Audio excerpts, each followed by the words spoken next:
¿Quieres saber cómo es el día a día en el Congreso de los Diputados? Pues nadie mejor que el invitado que tengo aquí a mi vera. Luis Izquierdo, redactor de La Vanguardia en la Delegación de Madrid desde el año 1997 y desde septiembre del 2008 responsable de la información parlamentaria. Es decir, nuestro invitado ha disfrutado, o tal vez sufrido, toda la segunda legislatura del gobierno de Rodríguez Zapatero y la primera parte del mandato de Mariano Rajoy. Además, también Luis Izquierdo ha sido presidente, ha sido y es presidente de la Asociación de Periodistas Parlamentarios y compagina su labor profesional con la docencia en el Departamento de la Universidad Carlos III de Madrid. Luis Izquierdo, muchísimas gracias por aceptar la invitación de Periodista Digital y un placer tenerte por aquí. Bueno, gracias a vosotros por invitarme.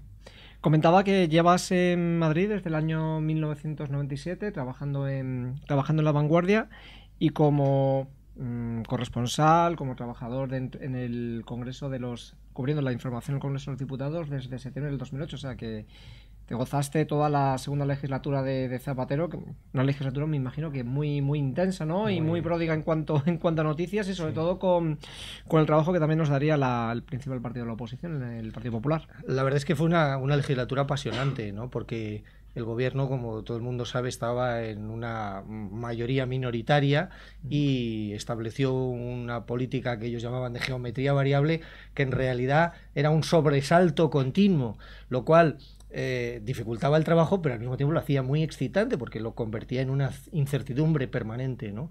Y yo personalmente lo disfruté mucho, ¿no? Quizás porque comenzaba en esa legislatura a trabajar allí, pero la verdad es que fue muy estimulante y muy enriquecedor profesionalmente hablando, ¿no? Fue una época, yo por ejemplo he consultado artículos que realizaste tú como cronista parlamentario. Por ejemplo, uno de los casos, me imagino, más comentados de esa época, el de José Bono, esas informaciones que salían sobre sus supuestas propiedades, su riqueza conseguida de manera teóricamente, pues no de manera lícita, según esas informaciones. Hombre, efectivamente fueron muy incómodas para él, porque aunque estaban muy focalizadas por determinado grupo de comunicación, pero en algún momento determinado llegaron a calar y creo recordar que el diario El Mundo también se hizo eco y empezaron a adquirir un cierto peso. Lo que pasa es que esa situación tan incómoda, cuando creo recordar que fue el Tribunal Supremo la archivó, pues se disiparon bastante, ¿no? Pero vamos, José Bono fue un presidente con una enorme personalidad y mucho peso en la vida política del Parlamento durante su mandato, sí. ¿Y cómo fue ese final de la legislatura de Zapatero, sobre todo cuando ya se sabía que él pues le quedaba esos meses de mandato, pero él no iba a repetir? Bueno, yo creo que prácticamente a partir de la primavera del año 2010 fue una sucesión de momentos agónicos, ¿no? El primero de ellos en mayo del mismo año 2010, que es el día del gran recorte tremendo, que estuvo a punto de caer el gobierno. Si Convergencia y Unión no se hubiera abstenido en la votación, el gobierno de Rodríguez Zapatero hubiera tenido que caer y convocar elecciones anticipadas. Pero después fue una sucesión agónica permanente al vaivén de las decisiones que se tomaban en Europa y que obligaban al gobierno a tomar las decisiones que eran contrarias a su programa electoral y a su ideología, ¿no? Y fue un periodo que informativamente era muy interesante, pero desde el punto de vista político, para el partido que gobernaba, era tremendamente doloroso, ¿no? Precisamente, Luis, siempre se criticó a los partidos nacionalistas, en este caso, tanto a Convergencia y Unión como Coalición Canaria, que tuvieron en sus manos la posibilidad, precisamente como dices tú, de que el gobierno cayera cuando tuvo que acometer ese gran recorte. ¿Por qué al final se salvó, entre comillas, al presidente? No se le apoyó, pero de una manera indirecta sí. ¿Por qué se hizo? Bueno, pues la explicación que dio Convergencia y Unión en su día es que su opción, o sea, su abanico de opciones era continuidad en esas circunstancias en las que se estaba, de una relativa estabilidad, o convocatoria de elecciones anticipadas, en un momento que era absolutamente crítico para la economía española. Y Convergencia y Unión, la decisión que tomó, no sabemos si hoy en día se arrepiente de haberlo hecho o no, fue la de dar continuidad a ese gobierno que no estaba en las mejores circunstancias. Pero bueno, yo creo que pesaron una serie de factores: el propio ciclo electoral catalán, las negociaciones que había en ese momento sobre determinadas materias y, por supuesto, pensar que en las elecciones anticipadas tampoco les beneficiaban a ellos, ¿no? Y pasamos a noviembre del 2011, el 20 de noviembre, gana el Partido Popular, además por una mayoría absoluta bastante holgada. Y en el primer pleno, bueno, cuando ya se constituye el nuevo Congreso, nos encontramos con Mariano Rajoy que de repente, ¡pum! Todo lo que había sido sus promesas electorales, bajada de impuestos, esto no se va a tocar, todo lo contrario. Pues efectivamente se estrenó parlamentariamente hablando el gobierno con la convalidación de un decreto ley que le daba la vuelta al programa electoral, ¿no? Era donde dije, digo, Diego. Y tan relevante era que el Partido Popular y el PSOE se han pasado aproximadamente un año y medio, el PP justificando esas decisiones y echándole la culpa al PSOE porque la herencia no era la que decían que habían hecho, y el PSOE acusando al Partido Popular de haber incumplido sistemáticamente su programa electoral. Efectivamente, fue un estreno que dejó a todo el mundo descolocado, pero desde el punto de vista de estrategia política no me cabe la menor duda de que fue la mejor decisión que pudo tomar el Partido Popular. Es decir, cuando uno es gobierno y cuando encima tiene una mayoría absoluta, las medidas más impopulares se tienen que tomar lo antes posible para tener un mayor recorrido hasta las siguientes elecciones, ¿no? Pero también es cierto que esperó, pues, una parte, digamos, de esas medidas impopulares las tomó nada más llegar, pero hubo una parte que se guardó pensando en aquellas elecciones también en Andalucía. Bueno, a ver, efectivamente se tomaron algunas y se dejaron otras para más adelante. ¿Por qué? Pues porque unas se podían tomar con relativa urgencia, pero otras necesitaban de un poco de maduración, ¿no? Y lo que hizo más bien fue guardarse una serie de datos que eran relevantes en aquel momento y que usó a su conveniencia, lo cual se le acusó mucho, pero bueno, yo creo que eso forma parte de la estrategia que tiene a su alcance cualquier gobierno, ¿no? El gobierno, no solo en el ejercicio propio, sino en el ejercicio del control parlamentario, del que es sujeto pasivo, tiene muchísimas herramientas y usa, yo creo que acertadamente, a su conveniencia, ¿no? Y Luis, sabemos que, bueno, que ahora vas a empezar en La Vanguardia en una sección nueva que va a ser economía, aunque bueno, vas a seguir todavía teniendo pues contacto realmente con el mundo parlamentario. En cierta medida tampoco te es muy desconocido, porque como tú nos comentabas fuera de micrófono, la economía casi ha polarizado estos 2 años de mandato de Mariano Rajoy. Pero, por ejemplo, ¿qué sensación percibes tú dentro, por ejemplo, del Congreso, cuando has hablado con diputados, sobre todo con diputados del Partido Popular, con compañeros tuyos de profesión? En el sentido que qué ambiente se respira, qué sensación hay en el seno, por ejemplo, del Partido Popular, de cara, pues, ya no te digo a estas elecciones europeas, sino pensando en las elecciones que va a haber pues dentro de año y pico. Bueno, mi opinión personal, mi percepción, después de hablar con algunos diputados, es que están de acuerdo con las líneas generales y maestras de la mayoría de las decisiones que ha tomado el gobierno, pero se lamentan de que los resultados que podrían ayudarles en las próximas elecciones no van a llegar a tiempo. Es decir, que muchas de las medidas, la mayoría de las medidas que se han adoptado son eficaces, pero no eficaces en el tiempo que a ellos les gustaría que lo fuese. Y te voy a dar un dato que es bastante significativo. Esta misma semana el Servicio de Estudios del BBVA hacía la proyección de cara a este año y al año que viene económica, y en el año 2014 la expectativa es crear 60.000 puestos de trabajo. Claro, cuando el país supera holgadamente los 5 millones, pues esto va a ser un grano de arena en la playa, es decir, prácticamente la ciudadanía no va a percibir el avance relativo, ¿no?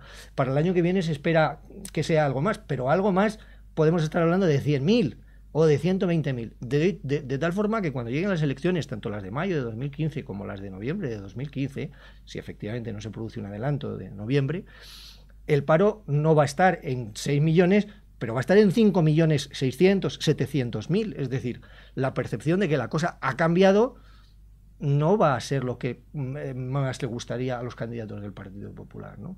Y entonces, bueno, esa es la cara amarga del partido, que se han hecho los sacrificios y los resultados no van a llegar a tiempo, y es al mismo tiempo, lógicamente, la satisfacción del resto de partidos, ¿no? Que ven cómo las medidas impopulares no van a llegar a tiempo a la siguiente elección. De todas maneras, y si me permites que me extienda un poco más, por supuesto, los sociólogos especialistas en comportamiento electoral dicen que el votante acude a las urnas con un recuerdo de lo que ha sucedido en los últimos 6 meses, ¿no? Y, por tanto, la expectativa del Partido Popular es que se instale en la mente de la gente la idea de que realmente ya la cosa ha cambiado y que su expectativa de futuro sea a mejor y que eso pueda salvar sus resultados. Pero bueno, esto nos lo dirá el tiempo, ¿no? Y vosotros, por ejemplo, tú como periodista, también, ¿cuál es la sensación? ¿Qué se dice de Mariano Rajoy? Ese miedo atroz que le tiene a una cámara, a un micrófono. Bueno, yo creo que muchas veces se simplifica con la idea. Obviamente no se siente cómodo. Esto, todos los que hemos visto a Rajoy de cerca muchas veces sabemos que él no está cómodo frente a los micrófonos y frente a los periodistas, ¿no? No se siente cómodo, cosa que por otra parte también es comprensible. Pero la idea de que Mariano Rajoy no tiene una política de comunicación creo que es un tanto errónea. Es decir, no tiene una política de comunicación como a la mayoría de la prensa les gustaría, que es de exposición en el nivel de otros líderes políticos internacionales. Solo que su política de comunicación es de la mínima presencia, ¿no? Para la mayoría de los periodistas que opinamos que hay que explicarse mucho, y sobre todo en tiempos de sacrificios, es un error para la mayoría de los periodistas. Obviamente, para quienes la están diseñando, es una política correcta, porque en tiempos digamos que de sacrificios y de medidas impopulares, lo que hizo Zapatero, que fue sobreexponerse. Zapatero iba cada 2 meses y medio, estaba en el Congreso explicando sus medidas económicas y le fue fatal, o sea, fue un desastre. Su popularidad cayó, yo creo que por debajo de François Hollande, o sea, una cosa tremenda. Y ahora el PP está aplicando lo contrario, digamos que se ha pasado al otro extremo, ¿no? Rajoy va al Parlamento casi con la soga, ¿no? Cuando ya no tiene nada más remedio, cuando le amenazan con la moción de censura, entonces ya va al Parlamento. Bueno, la única respuesta está en las elecciones de 2015, si es el candidato, que todo parece indicar que lo será, ¿no? Además, bueno, colean 2 imágenes, una que fue en su propia casa, en Génova 13, aquella comparecencia, la famosa comparecencia del plasma, y luego otra imagen que también pues dio mucho la vuelta al mundo, que fue en el Senado, cuando de repente con aquel enjambre de micrófonos y de cámaras, él decide escapar además por la puerta del garaje. Sí, la verdad es que son 2 imágenes muy sintomáticas, ¿no? Y además me alegra mucho de que me preguntes sobre eso, porque durante en muchas ocasiones el ciudadano acusa al periodista de una cierta pasividad, de una cierta conformidad y adaptación al poder. Y si bien es verdad que la imagen del plasma puede hacer pensar que el periodista se somete a los deseos o a los dictámenes de la política, creo que la otra la desmiente taxativamente. Es decir, allí donde el periodista tiene la oportunidad de mostrarse activo y de mostrar su decisión por extraer los comentarios, las opiniones del presidente del gobierno, que fue en los pasillos del Senado, se demostró la firmeza de los periodistas de decir, oiga, hemos venido aquí a que nos diga algo, usted verá, o nos lo dice o se va por el garaje. Y el presidente se fue por el garaje. Y pasamos al principal partido de la oposición, el Partido Socialista. ¿Cómo se vive eso de que, bueno, tienen un líder que es Rubalcaba, pero un líder que al mismo tiempo pues no se sabe si se quiere presentar, no se quiere presentar, quiere seguir, no quiere seguir? Ese proceso de primarias, que tampoco sabemos al final cuántos candidatos se van a presentar, si va a haber alguna coalición. Bueno, mi visión personal es que yo no tengo ninguna duda de que Rubalcaba quiere seguir siendo el líder y de que le gustaría que no hubiera primarias porque lo designasen. Tal vez haya primarias, pero creo que si las hay, él se presentará y pienso que tiene, digamos que en una carrera electoral interna del partido, tiene una gran ventaja, que es el que parte desde dentro, ¿no? El que se conoce la casa mejor es el que tiene la principal ventaja en la carrera, ¿no? Lo que pasa es que yo creo que también las primarias, aunque a priori no pudiera parecer así, dependen mucho de cuál sea la evolución del país. Es decir, no estimula lo mismo presentarse unas primarias contra un gobierno, para ser el candidato contra un gobierno que tropieza y tiene muchas dificultades, que no presentarse unas primarias para ir a unas elecciones con un gobierno que ya acaricia una segunda mayoría, ¿no? Y entonces ese factor es importante, es decir, cómo en los siguientes meses va a madurar la evolución político-económica del país, y yo creo que en función de eso también podemos ver cómo evoluciona la situación interna del Partido Socialista, ¿no? ¿Sorprendió la decisión de mandar a Elena Valenciano como número 1 al Parlamento Europeo por el Partido Socialista? Bueno, yo creo que llevaba bastante tiempo madurándose, llevaba mucho tiempo hablándose de que Rubalcaba quería a alguien de su plena confianza como candidato, ¿no? Pero el Partido Socialista tiene un problema muy serio, y es que, a pesar de que desde las elecciones el PP ha retrocedido en intención de voto, ellos no avanzan, ellos no se mueven, ¿no? Entonces, frente al plantel de posibles candidatos, de gente que pudieran presentar un cartel electoral, uno tiende a pensar, las elecciones europeas son una especie de test. dejemos a las grandes caras conocidas para las siguientes elecciones. Pero es que la política no vive tan a largo plazo. La política española vive semana a semana y tienes que utilizar las mejores armas en la siguiente de las batallas electorales, ¿no? Y yo creo que esto es una demostración de lo que es una opinión personal mía, pero creo que bastante compartida, ¿no? ¿Y cómo se ve también el tema de, bueno, pues esos diputados que pertenecen al PSC? ¿Cómo es la convivencia ese día a día en el Congreso de los Diputados?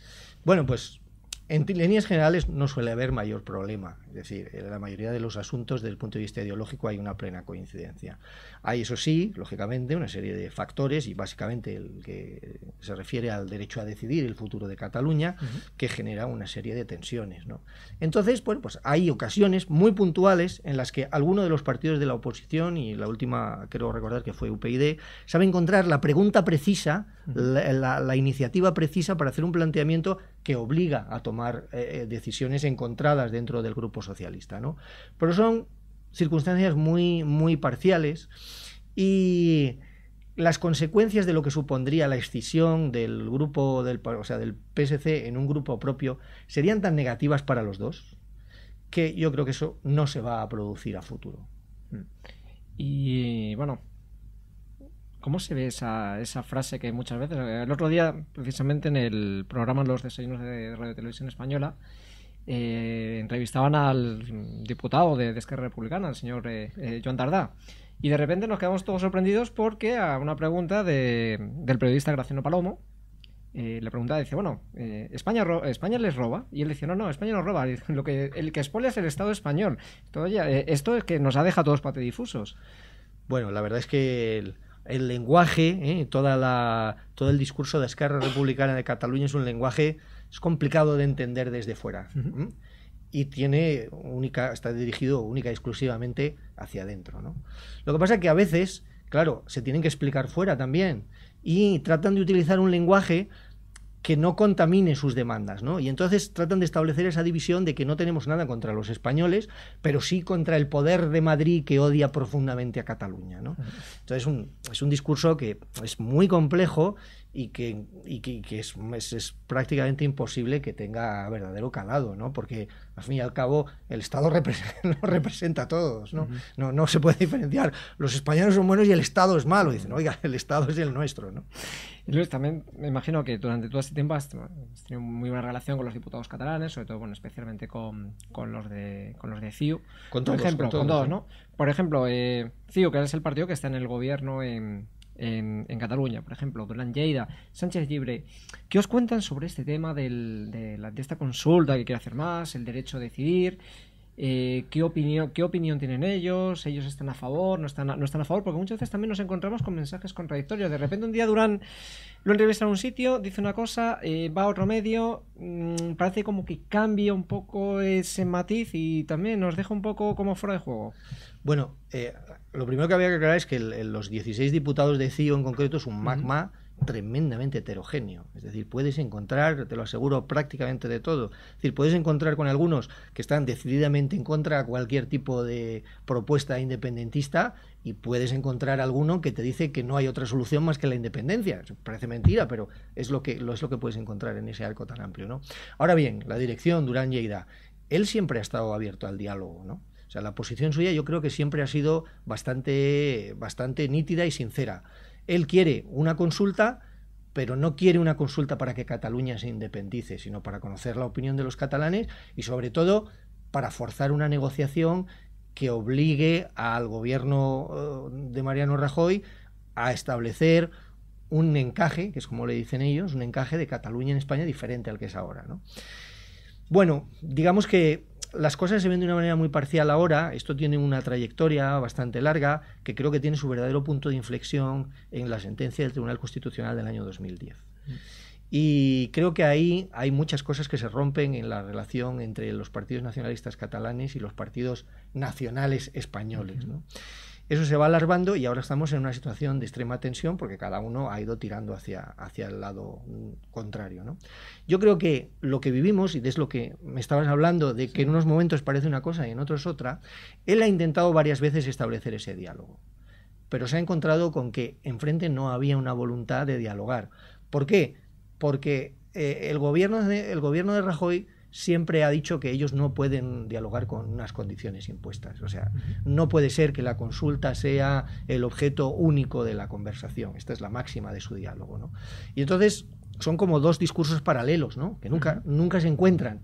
Y entonces, por momentos, eso le ha desazonado a Durán y Lleida, digo personalmente, ¿no? Y creo que ahora mismo estamos en uno de esos puntos en los que ven que las líneas paralelas nunca se juntan, ¿no? Y claro, y esto tiene unas consecuencias desastrosas para todos, ¿no? Pasa que eso que denominas tú como encaje, al final esto que es una cuestión económica, ¿en qué se traduce un poco la petición realmente que está haciendo CiU? Bueno, vamos a ver, hay efectivamente una parte económica, claro que la hay. Cataluña no es la única comunidad que reclama una refinanciación de todo el mundo, ¿no? O sea, Madrid, Baleares, Andalucía, todo el mundo está reclamando otra forma de financiarse.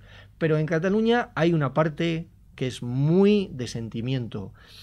Claro, desde Madrid, que somos lo opuesto a Cataluña, es decir, Madrid, la gente que vivimos en Madrid nos caracteriza porque no es que no nos sintamos de Madrid, pero no tenemos un orgullo patrio del madrileñismo, de las circunstancias del ser madrileño, del casticismo, del castellano. O sea, no nos creemos dueños del español, ni pensamos que el español que se habla aquí es mejor que el que se habla en Guatemala, ¿no?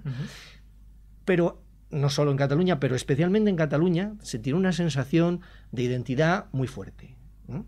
Y entonces, cuando se siente que se están atacando ciertas señas de identidad, como es la lengua, se sienten agraviados y creen que las normas, tal y como están establecidas, las leyes, el estatuto, etcétera, etcétera, no se reconoce suficientemente esas señas identitarias, se rebelan contra eso, ¿no? Y resulta difícil entenderlo desde aquí, pero hay que ponerse en el otro lado, ¿no? Yo siempre digo que en cualquier conversación lo primero que hay que ponerse es, vamos a cambiarnos del lado de la mesa y yo voy a intentar mirar desde aquí y allí para ver cómo tú ves las cosas y a lo mejor entiendo mejor lo que me quieres decir, ¿no? Y creo que en este caso está pasando mucho, es decir, los que están en el lado del gobierno central no miran a Cataluña como los catalanes miran, sino de una manera prácticamente opuesta, ¿no? Y así es muy, muy difícil entenderse, ¿no? En lo que parece que no hay discrepancia entre ningún partido político, no lo ha habido por lo menos hasta ahora, es un poco anecdótico, pero no puedo dejar de preguntarlo. La polémica con los gin tonic.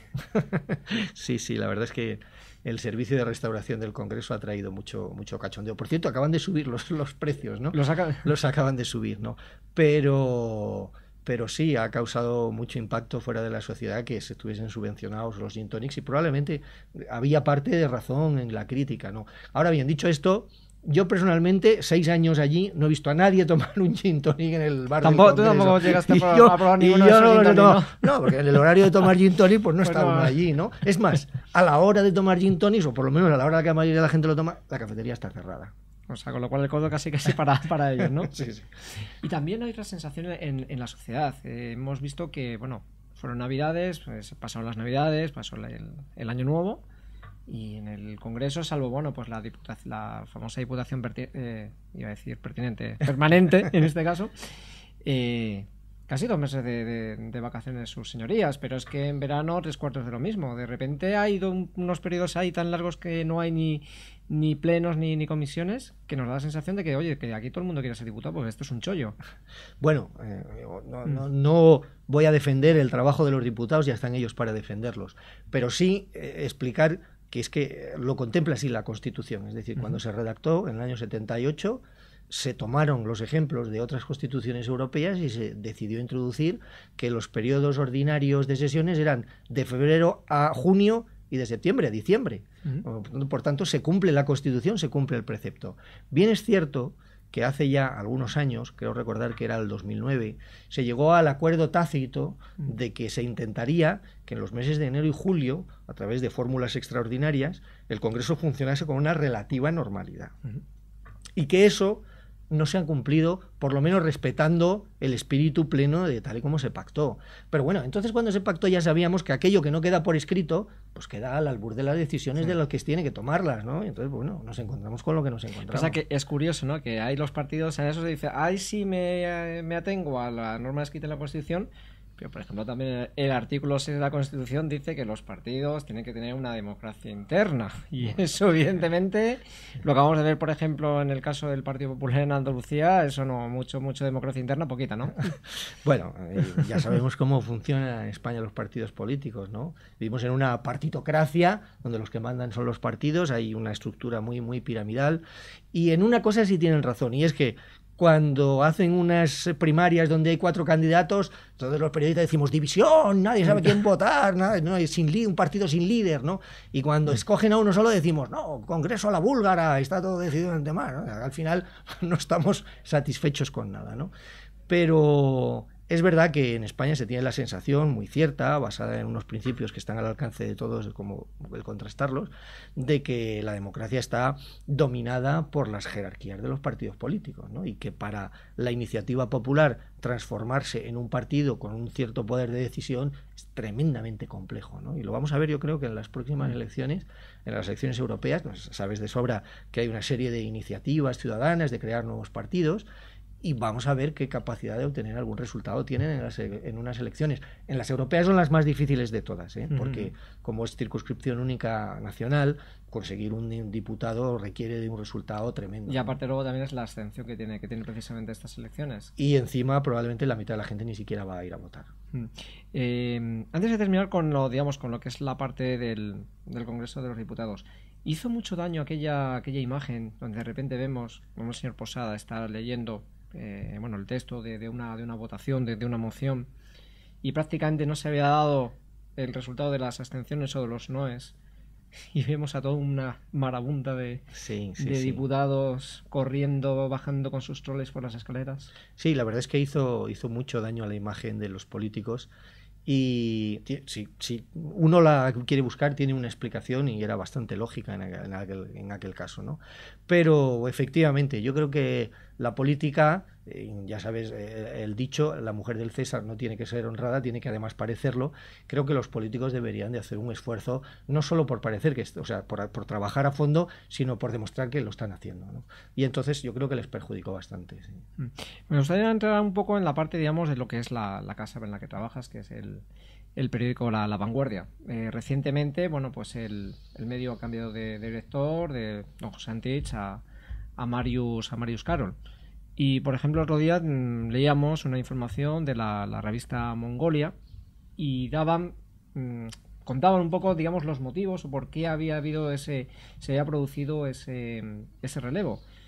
Y ellos aseguraban que prácticamente esto había sido una petición de la Casa Real, del rey, del monarca, al dueño, al conde de Godó, bueno, pues para que le cortasen la cabeza a Antich y pusieran a Marius Carol. Yo no sé vosotros, digamos, qué os habrán contado, cómo ha sido ese proceso y qué cambios, digamos, habéis podido experimentar, digamos, en estos 2 meses que lleva Carol al frente del periódico. Bueno, yo creo que la sustitución del director se ha producido en un periodo en el que se rumoreaba la sustitución de directores en prácticamente todos los grandes periódicos españoles, ¿no?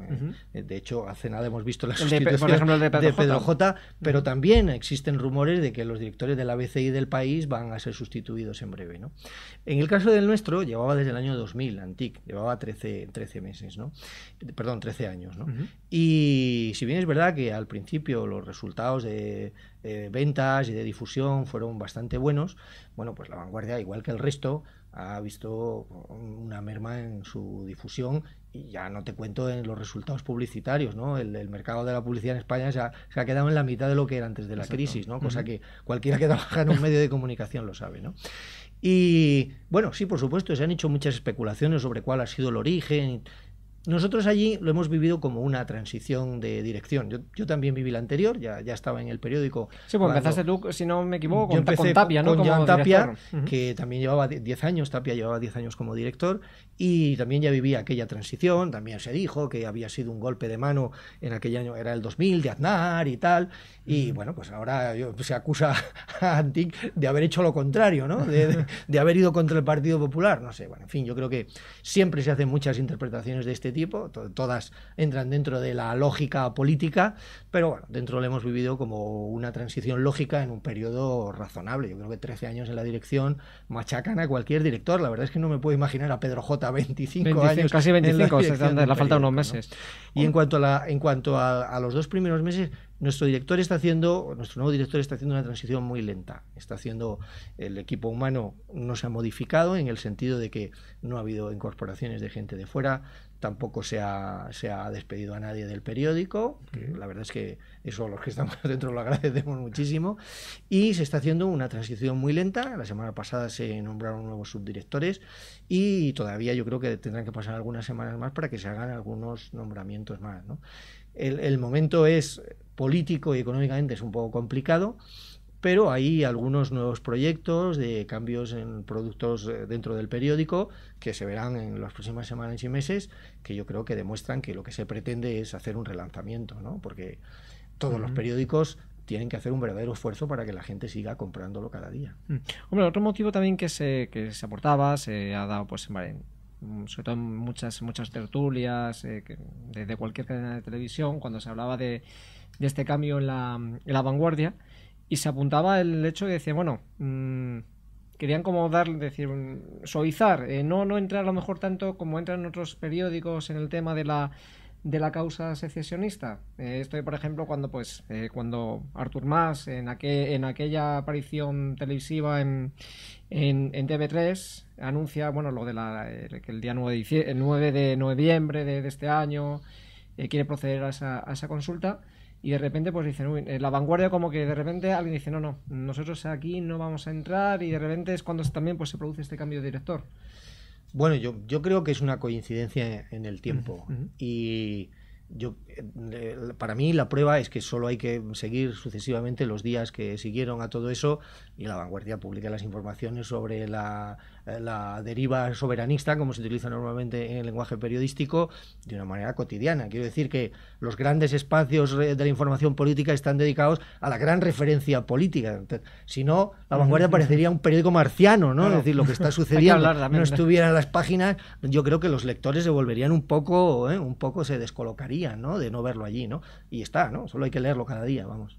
Por ejemplo, el público, el lector de la vanguardia, no sé, más o menos, si tú has podido tomar un poco el pulso, ¿en qué línea estaría más? En esa línea de decir, bueno, vamos a, digamos, sí a la consulta, pero mira, no estamos para aventuras, o decir, mira, es que esto de la consulta nos parece un auténtico disparate.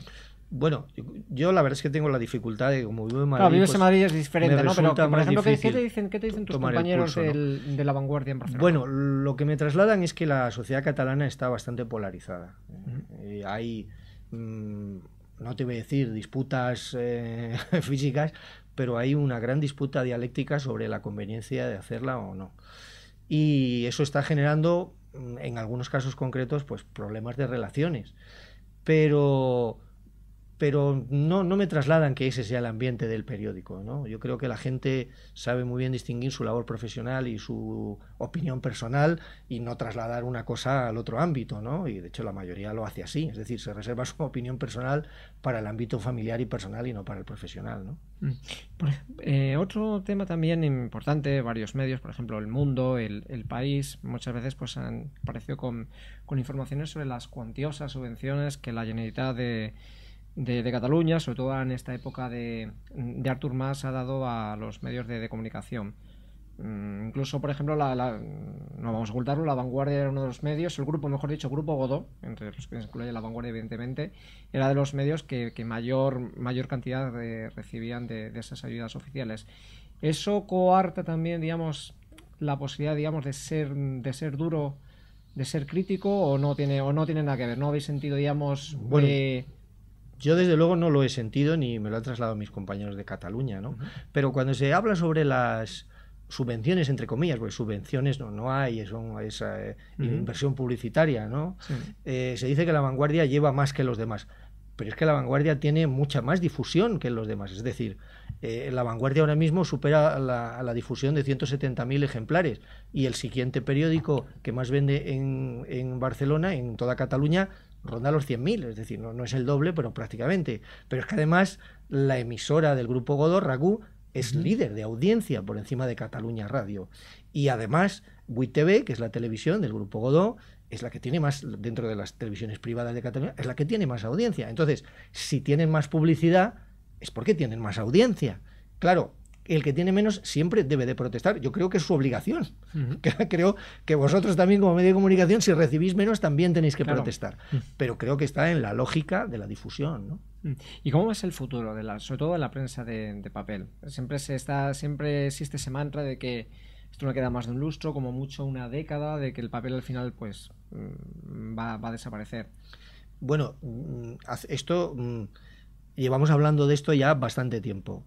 Hasta el punto de que yo recuerdo que cuando se empezó a hablar, que fue a principios de los 2000, cuando Internet empezó a tener un poquito más de peso, ya se empezó a decir cuánto tiempo le quedaba a la impresión de la prensa, pues el propietario del Grupo Godó, el conde de Godó, compró una nueva rotativa para el periódico. Fue en el año 2006, ¿no?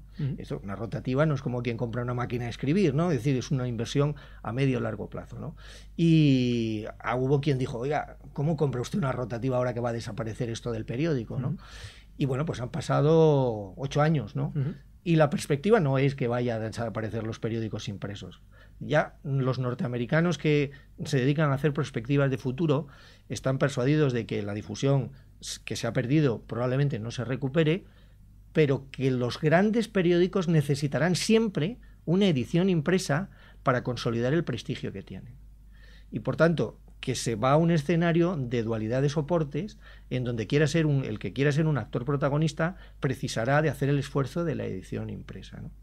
Y yo creo que hay algunas tendencias aquí en España que dan la razón a eso, ¿no? Por ejemplo, en el ámbito económico, el diario El Economista, que nació como un diario de papel y que ahora mismo, según ellos mismos se atribuyen, son los líderes en visitas de información económica, no ha renunciado, no ha dicho, pues vamos a dedicarnos solo a Internet. Sí, también el papel. Tienen su edición de papel, es una edición más ajustada que sus competidores, pero ni han renunciado ni piensan renunciar, porque piensan que la posición que tienen, sea mejor o peor, la tienen gracias a que también tienen una edición de papel. Así que, personalmente, yo creo que no sé cómo va a evolucionar la venta del número de ejemplares, pero que el papel no va a desaparecer en los próximos 10, 15, 20 años, personalmente es mi firme creencia de que eso va a ser así.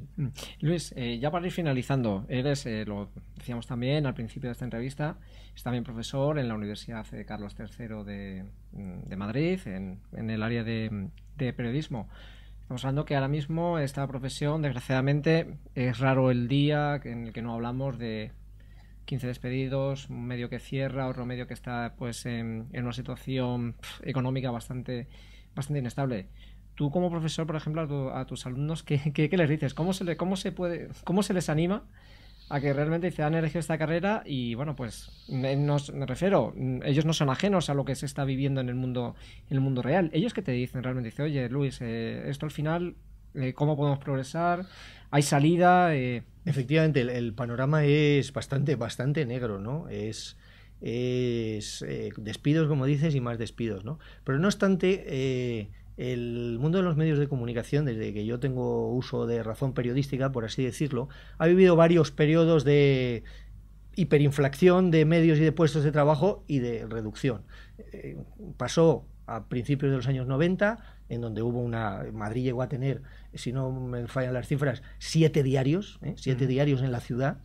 Se abrieron las televisiones autonómicas, vivimos una expansión de medios brutal. En la crisis del 90 y poco se cerraron muchos periódicos. Yo estuve en un par de empresas de comunicación que cerraron. Luego vivimos la locura de las .com, donde muchos periodistas de medios consolidados se iban a medios de comunicación solo digitales. Vivimos el pinchazo de la burbuja.com. Luego hemos vivido la expansión de las TDTs. Todavía está muy reciente, ¿no? Se abría una TDT, o sea, quiero decir que cualquier persona que parecía cualquier pequeño grupo de comunicación podía tener su televisión, ¿no? De repente han vuelto a cerrar todas. Ahora vivimos, es verdad, la reducción de las plantillas de los medios tradicionales, pero sin embargo brotan por todos lados las iniciativas digitales de medios de comunicación. Entonces es un mundo que está en continua transformación y que vive de una manera espasmódica, ahora mucho, ahora poco. Y lo que yo les digo es que probablemente ellos no van a vivir un mundo del periodismo como el que he vivido yo en los últimos 20 años, va a ser distinto, pero personalmente creo que el futuro del periodismo es un futuro relativamente optimista, es decir, va a haber empleo. Otra cosa es que, claro, el empleo no es el que a uno le gustaría que fuese siempre, ¿no? Pero, por ejemplo, cuando yo empecé a trabajar en esto, en los ayuntamientos no había responsable de comunicación. Y yo creo que ahora en España no debe haber ningún ayuntamiento de más de 10.000 habitantes que no tenga ya no responsable de comunicación, sino un equipo de comunicación. O sea, quizá ahí, digamos, es la alternativa. Esa salida de decir, bueno, pues no trabaja en un medio de comunicación, pero sí por lo menos llevar efectivamente, ¿no? de prensa. O no en un medio de comunicación convencional, pero en uno con una plantilla limitada, ¿no? Sí. Ya por último, ahora que lo comentabas, el tema de las televisiones autonómicas, además, pues trabajando en La Vanguardia y como conocer también un poco de la realidad catalana. Siempre se ha dicho, por ejemplo, se acusa tanto al gobierno anterior, el tripartito con primero Maragall, después Montilla y ahora con Artur Mas, que continuamente la TV3, a pesar de que, bueno, pues ese agujero que tiene, se sigue inyectando mucho dinero, pero en cambio, por ejemplo, pues se cierran servicios básicos, se cierran colegios, se cierran hospitales, se cierran comedores. ¿Esto cómo se le puede explicar a Bueno, yo creo que esto es una cuestión de orden de prioridades, ¿no? Y en Cataluña se vive la existencia de TV3 desde una doble perspectiva. Desde una primera se vive como una cuestión de identidad, es decir, es el único medio de difusión amplio que hace una verdadera difusión de la lengua autóctona y propia, que es el catalán, ¿no? Y por otro lado, es que es una televisión que gusta mucho allí, es decir, los que la hacen han sabido sintonizar muy bien con la ciudadanía. TV3, si no es líder, está siempre pugnando por el liderazgo de las audiencias en Cataluña. Y si es verdad que la inversión es fuerte y las pérdidas también lo son, los gobiernos, los sucesivos gobiernos que ha habido, han considerado que el esfuerzo merece la pena, ¿no? Yo creo que se ve muy bien en las perspectivas contrarias, ¿no? Es decir, aquí ahora vivimos la perspectiva contraria, digo aquí en Madrid, donde el gobierno madrileño cree que el esfuerzo económico que se hacía no merecía la pena, ¿no? O en Valencia. O en Valencia, que lo ha cerrado directamente, ¿no? Entonces, forma parte de la elección de dónde gasta uno el dinero, ¿no? Y los ciudadanos, por suerte, podemos dar nuestra opinión cuando vamos a votar. Así que yo creo que en las próximas elecciones veremos qué opinan los catalanes de eso, ¿no? Esto. Pues Luis, nos quedamos sin tiempo, de verdad. Ha sido un placer tenerte por aquí y que nos hables un poco, bueno, pues de estos 5 años que has estado en el Congreso y un poquito más de la profesión. Muy bien, muchas gracias a vosotros. Muchas gracias, a ustedes espero que les haya encantado la entrevista.